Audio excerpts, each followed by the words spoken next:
그 요즘에 눈물의 여왕이라는 드라마를 사람들이 많이 봅니다. 이 드라마에서 여주인공은 의사로부터 앞으로 3개월 후에 당신은 죽게 될 것입니다. 라는 사형 선고를 받게 됩니다.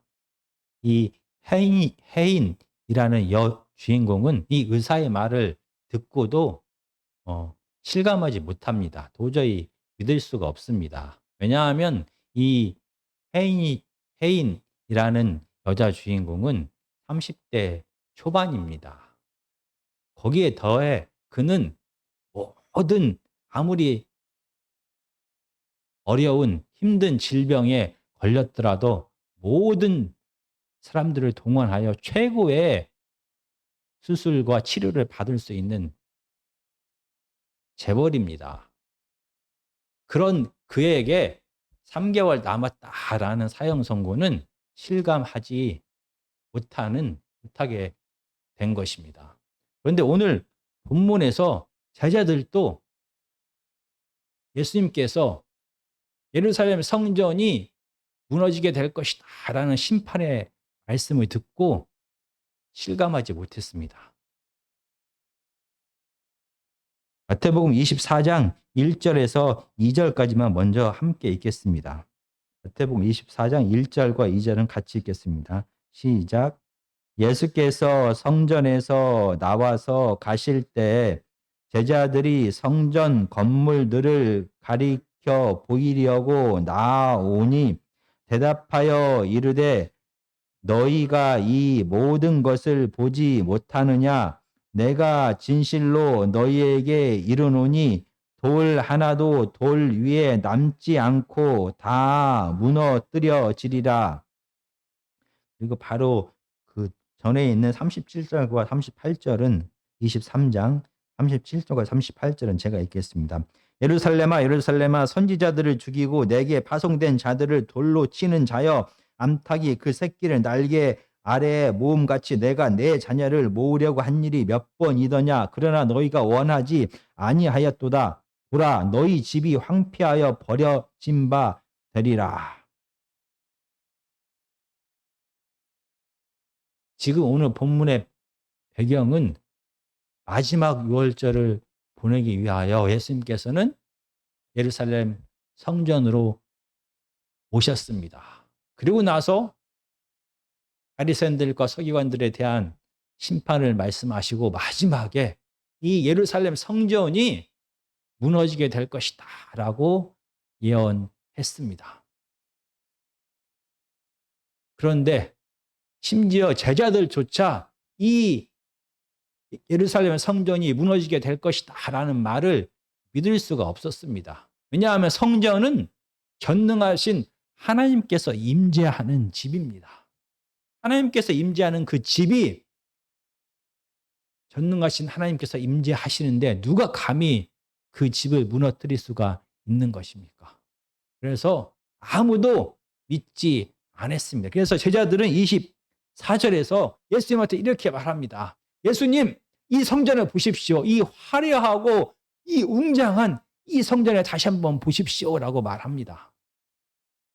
이 말은 제자들조차 이 성전이 무너진다라는 말을 믿을 수가 없었습니다. 그러자 예수님은 이 성전이 아무리 화려할지라도 반드시 무너질 것이다 라고 예수님은 다시 한번 강조합니다. 돌 위에 돌 하나도 남기지 않고 이 화려하고 큰 성전이 무너지리라 라고 예수님은 다시 한번 심판의 말씀을 전합니다. 이스라엘의 역사 속에서 예루살렘의 성전은 크게 3개가 존재합니다. 우리가 잘 알고 있는 솔로몬 성전, 그리고 바벨론으로 끌려갔다가 포로로 돌아온 스룹바벨을 중심으로 하여 세워진 스룹바벨 성전이 있습니다. 그리고 오늘 본문에서 나오는 이 제자들이 화려하여 감탄하고 있는 이 성전은 헤롯 성전입니다. 이 헤롯 대왕은 유대인들의 마음을 얻기 위하여 이 두 번째 제2성전 스룹바벨 성전을 엄청난 규모로 증축을 합니다. 너무나 규모가 어마어마하게 새로 짓기 때문에 그냥 헤롯 성전이다라고 사람들은 부르게 되었습니다.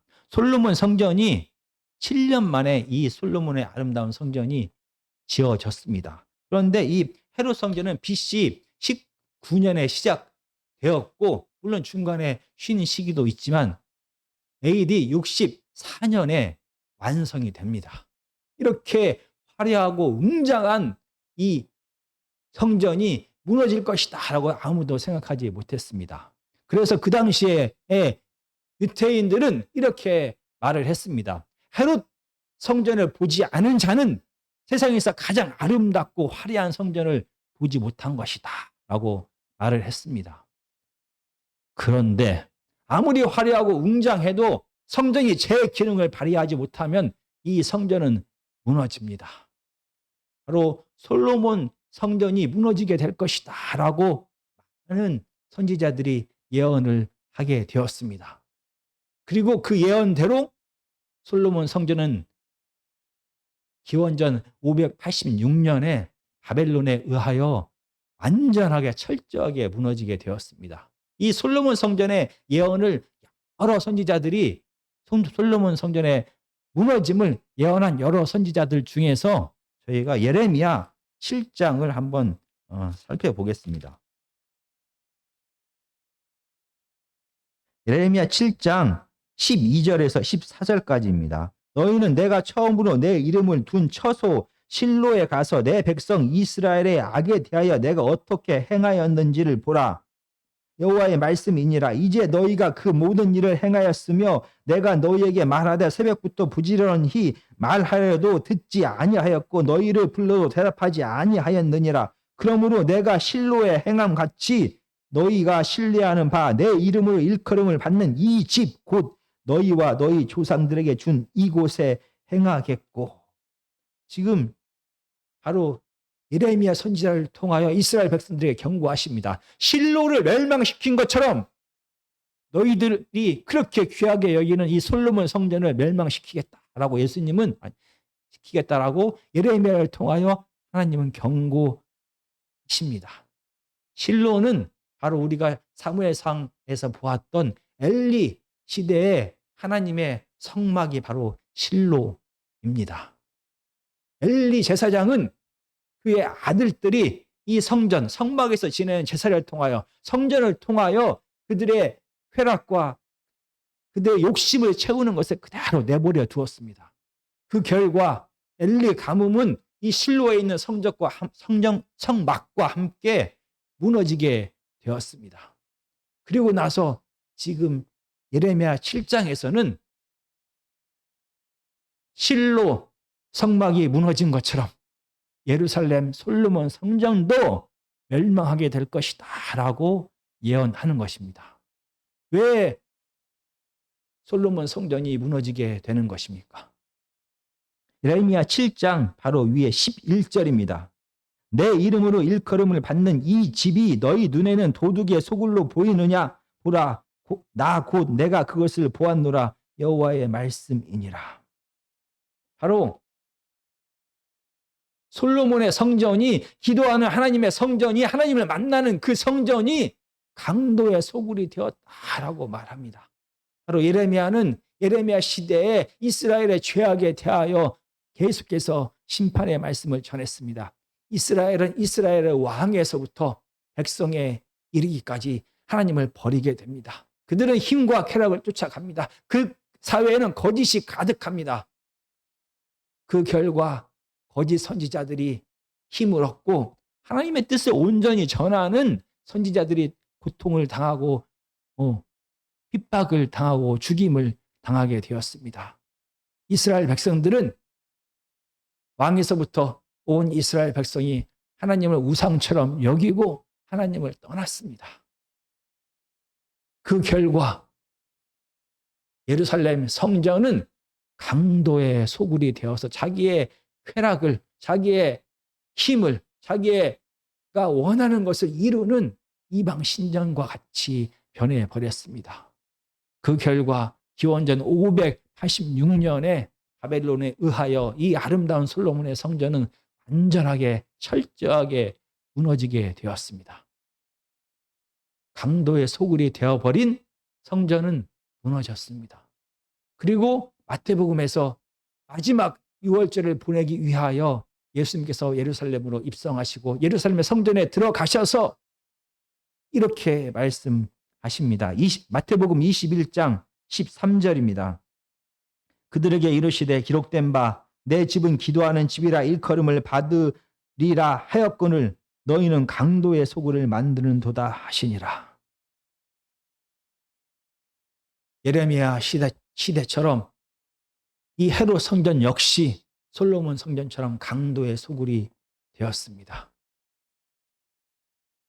이스라엘 백성들은 하나님의 뜻대로 살아가는 것이 아니라 그들의 승리를 위하여, 그들의 풍요를 위하여, 그들의 쾌락을 위하여 하나님의 성전을 이용하고 하나님의 성전을 강도의 소굴로 만들어 버렸다고 말합니다. 그리고 이 일에 가장 앞장선 자들이 유대 지도자들입니다. 바리새인입니다. 서기관입니다. 사두개인입니다. 그들을 향하여 예수님께서는 심판의 말씀을 23장에서 계속 하고 계셨던 것입니다.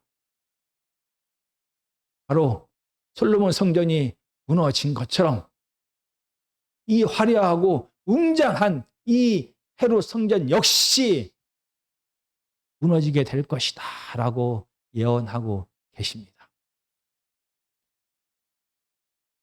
제자들은 이 화려한 성전이 무너지지 않을 것입니다 라고 말합니다. 그러면서 다른 이스라엘 백성들처럼 첫 번째 성전 솔로몬 성전을 하나님께서 무너뜨렸지만 이 성전을 하나님께서 임재하시고 하나님의 집인데 설마 다시 또 하나님의 성전을 무너뜨리지 않을 거다라고 그들은 생각했습니다. 그래서 헤롯 성전은 영원할 거다라고 생각을 했습니다. 그러나 그들의 기대와 달리 예수님은 다시 한번 강조하십니다. 반드시 이 성전이 무너지게 되어서 돌 위에 돌 하나도 남지 않게 될 것이다 라고 강조하며 말합니다.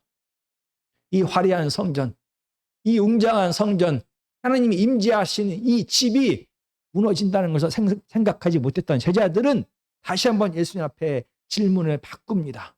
왜냐하면 이 무너지지 않을 것 같던 이 성전이 무너졌다는 것은 마지막이다라는 것입니다. 예수님께서 마지막 심판을 하기 위하여 오셨을 때 그들은 하나님의 이 성전이 무너질 것이다 생각을 하게 됩니다. 그래서 예수님 앞에 24장 3절에 이렇게 물어봅니다. 예수께서 감람산 위에 앉으셨을 때 제자들이 조용히 와서 이르되 우리에게 이루소서 어느 때에 이런 일이 있겠사오며 또 주의 임하심과 세상 끝에는 무슨 징조가 있사오리까. 바로 성전이 무너지는 그 일과 세상 끝을 하나로 연결합니다. 왜냐하면 그들의 생각에 이렇게 화려하고 웅장한 성전, 거기에 더하여 세상의 왕이신 창조주 대신 그 하나님의 집이 무너진다는 것은 세상의 끝이다라고 그들은 생각했습니다. 그만큼 하나님의 성전은 절대 무너질 수 없다라고 생각했습니다. 그래서 이 마지막 때는 언제입니까? 그리고 마지막 때에는 어떤 징조가 있겠습니까? 라고 예수님한테 다시 한번 물어봅니다. 그리고 24장 4절부터 12절까지는 마지막 때에 이런 일이 있을 거다라고 예수님께서 말씀하십니다.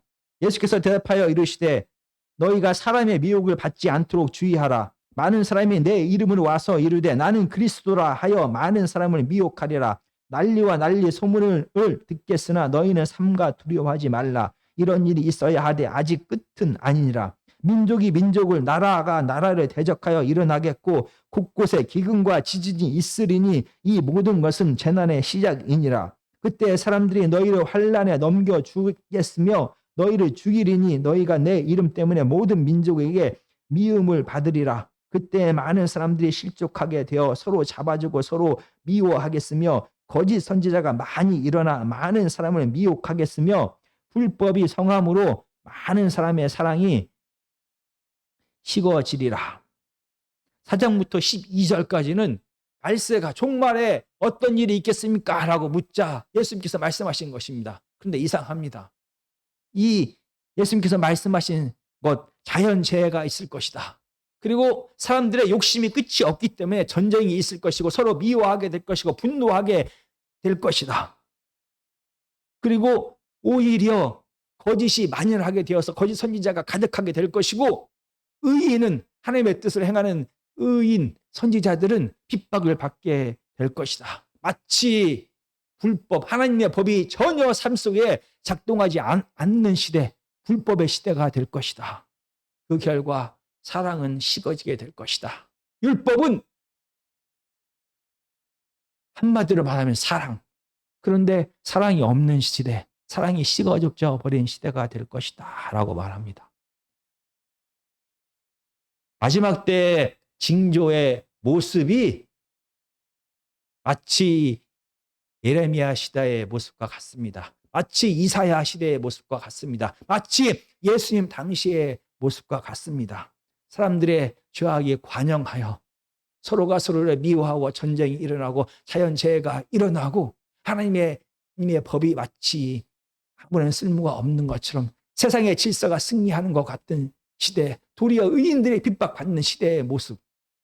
이 모습은 예레미야 시대에도 이런 모습이었습니다. 이사야 시대에도 이런 모습이었습니다. 심지어 하나님의 아들이 이 땅에 왕으로 오신 시대에도 이 세상에는 죽음과 두려움이 계속되었습니다. 그리고 지금 예수님께서 메시아로서 사역을 하고 있는 이 시간에도 의인들의 핍박을 받고 있습니다. 거기에 더해 이제 며칠 있으면 왕 되신 예수 그리스도께서 십자가에서 못 박혀 죽게 되는 고난을 받게 됩니다. 이상합니다. 제자들은 마지막에 대하여 예수님 앞에 물어봅니다. 도대체 마지막 때가 언제입니까? 라고 물었습니다. 그런데 24장 36절은 이렇게 말합니다. 그러나 그날과 그때는 아무도 모르나니 하늘의 천사들도 아들도 모르고 오직 아버지만 아시느니라 라고 말합니다. 마지막 때가 언제인지를 궁금히 여기는 제자들을 향하여 마지막 때는 아무도 모른다. 대신에 마지막 예수 그리스도의 시대, 이사야 시대, 예레미야 시대, 마찬가지로 지금 고난의 시대를 하나님의 자녀들이 어떻게 살아가야 될지를 예수님은 말씀하십니다. 24장 13절과 14절입니다. 그러나 끝까지 견디는 자는 구원을 얻으리라. 이 천국 복음이 모든 민족에게 증언되기 위하여 온 세상에 전파되리니 그제야 끝이 오리라. 제자들의 관심은 눈에 보이는 것이었습니다. 눈에 보이는 가장 그들이 의지하고 있는 성전이 없어진다라고 말하자. 그러면 이 세상 끝이 올 텐데 이 세상 끝의 징조가 무엇입니까? 우리는 도대체 무엇을 믿고 무엇을 의지하면서 살아가야 됩니까? 라고 물은 것입니다.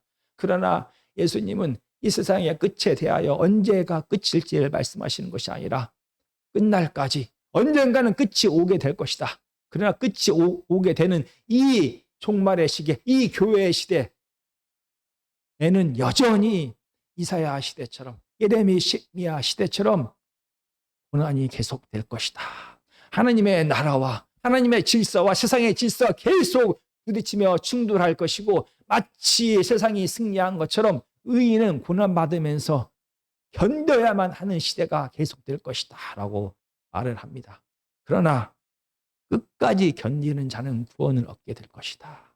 아무리 세상이 유혹해도 아무리 세상이 핍박해도 하나님의 뜻대로 온전히 이 땅을 하나님의 뜻대로 순종하며 살아가는 그 삶을 버리지 않고 그 삶을 붙들고 끝까지 하나님의 뜻을 행하는 자가 구원을 받게 될 것이다. 그러므로 끝까지 견뎌라라고 예수님은 말씀하십니다. 그리고 그렇게 끝까지 견디는 삶의 구체적인 모습이 14절에 기록되어 있습니다. 하늘나라의 복음이 많은 사람들에게 증거가 될 것이다. 너희들의 삶을 통하여 온 세상이 하나님께서 임재하시고 다스리고 있다는 것을 보게 될 것이다. 천국은 하나님의 나라입니다. 하나님의 나라가 시작되었다는 것을 세상이 어떻게 알게 됩니까? 바로 하나님의 나라가 시작되었다는 것은 세상의 질서대로 세상의 뜻대로 우리의 죄성대로 힘과 쾌락을 추구하면서 살아가는 것이 아니라 세상과 반대되는 하나님의 뜻대로 하나님의 다스림을 받으면서 우리가 일상을 통하여 사랑하며 용서하며 나누면서 살아가는 세상과 다른 삶을 살아가는 그 사람들을 통하여 세상은 하나님의 나라를 보게 됩니다. 천국 복음을 눈으로 보게 되는 것입니다. 끝까지 이렇게 하나님의 뜻에 온전히 순종하면서 살아가는 것이 바로 하나님의 자녀들의 사명이다라고 예수님은 말씀하고 계시는 것입니다. 이렇게 24장의 마태복음에서 이렇게 기록된 이 종말의 징조가 2000년이 지난 지금에도 여전히 이 종말의 징조가 우리 삶 속에 나타납니다. 사람의 죄성이 가득하여 사람의 탐욕이 절제받지 못하기 때문에 이 세상에는 전쟁과 다툼과 미움과 분노가 가득합니다. 이 세상에는 하나님의 뜻을 전하는 선지자보다 하나님의 뜻이 아닌 거짓 선지자들이 더 많은 시대입니다. 이 세상에는 하나님의 질서가 아닌 세상의 질서가 교회까지 온 세상을 뒤덮고 있습니다. 이사야 시대처럼 예레미야 시대처럼 예수님 당시처럼 마치 하나님의 법이 없는 것처럼 불법의 시대, 무법의 시대를 살아갑니다. 그 결과 하나님의 뜻대로 순종하면서 살아가는 자, 그래서 하나님의 뜻대로 스스로 고난에 참여하는 자들의 삶은 더 삶이 계속 되는 것입니다. 마치 의인이 핍박받는 삶이 계속되고 있습니다. 이러한 시대를 맞이하여 오늘 본문은 우리에게 다시 한번 말씀하고 있습니다. 끝까지 견디는 자가 되어야 된다라고 말합니다. 끝까지 하나님의 뜻을 행하는 자가 되어야 된다라고 말합니다. 세상의 유혹과 핍박이 계속될지라도 하나님의 자녀로서 하나님의 뜻을 행하는 삶을 살아가야 된다라고 말합니다. 그런데 우리에게 한 가지 놀라운 약속을 예수님께서는 하셨습니다. 마태복음 1장 23절입니다. 보라, 처녀가 잉태하여 아들을 낳을 것이요 그의 이름은 임마누엘이라 하리라 하셨으니 이를 번역한즉 하나님이 우리와 함께 계시다 함이라. 마태복음 28장 마지막 절 20절입니다. 내가 너희에게 분부한 모든 것을 가르쳐 지키게 하라. 볼지어다 내가 세상 끝날까지 너희와 항상 함께 있으리라 하시니라. 하나님이 임재하는 곳, 하나님이 우리와 함께 하시는 곳이 성전입니다. 성전은 하나님이 임재하여 다스리는 곳이 바로 성전입니다. 마태복음은 예수님을 통하여 새롭게 성전 되신 예수님을 통하여 하나님이 이 세상에 우리와 함께 하시겠다라고 약속을 하셨습니다.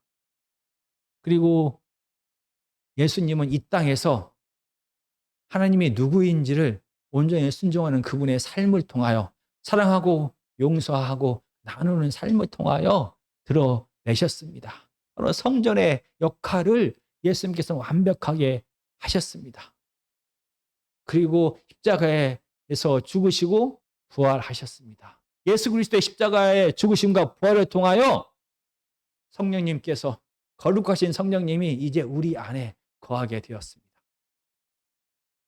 예수님께서 하나님의 성전이셨듯이 하나님께서 우리와 함께 하시면서 우리가 하나님의 성전이 되었습니다. 그 결과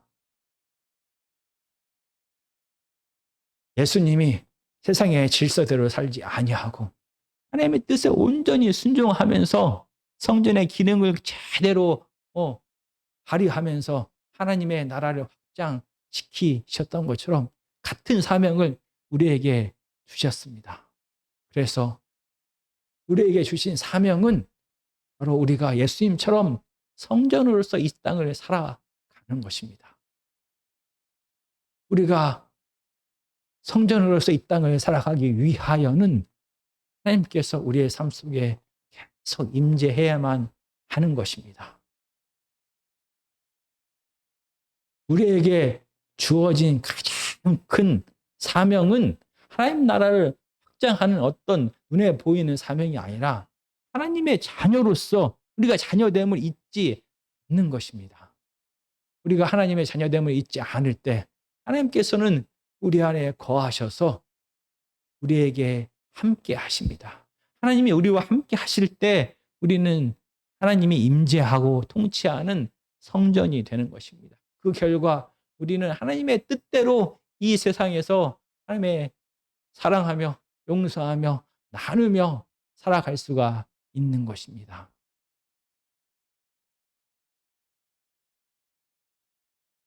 눈물의 여왕에서 이 여주인공이 이 병이 악화되어서 잠깐 기절하게 됩니다. 그리고 나서 그가 깨어났을 때 가장 먼저 했던 말이 사랑합니다. 그리고 미안합니다. 라는 말입니다.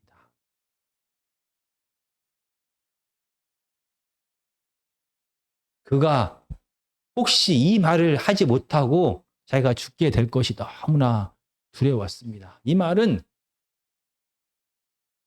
우리가 살아갈 동안에, 살아있는 동안에 가장 중점적으로 무엇을 해야 되는지를 이야기합니다. 우리는 사랑하며 용서하면서 살아가는 존재로 살아가야 된다라고 말합니다. 마찬가지입니다. 마태복음 24장은 종말에 대하여 이야기합니다. 진짜 이 세상의 종말이 언제일지 우리는 알지 못합니다. 또한 우리의 삶의 종말이 언제 올지 우리는 알지 못합니다. 우리에게 주신 하나님의 말씀은 우리가 이 살아있는 동안에 어떻게 살아가야 될지를 오늘 24장에서는 말하고 있습니다. 우리는 살아있는 동안에 사랑하며 용서하며 나누며 살아가는 성전되는 삶을 끝까지 붙들어야 한다고 말합니다. 바로 이것이 하나님의 자녀로 은혜로 택함을 받은 우리의 사명인 것입니다. 우리가 하나님의 자녀일 때 우리는 하나님의 성전으로서 온전히 그 기능을 발휘할 수가 있는 것입니다. 정말 우리의 남은 삶 동안 사랑하며 용서하며 나누는 성전의 삶을 살아가는 우리 야멘교회 성도님들이 다 되시기를 간절히 기도드립니다.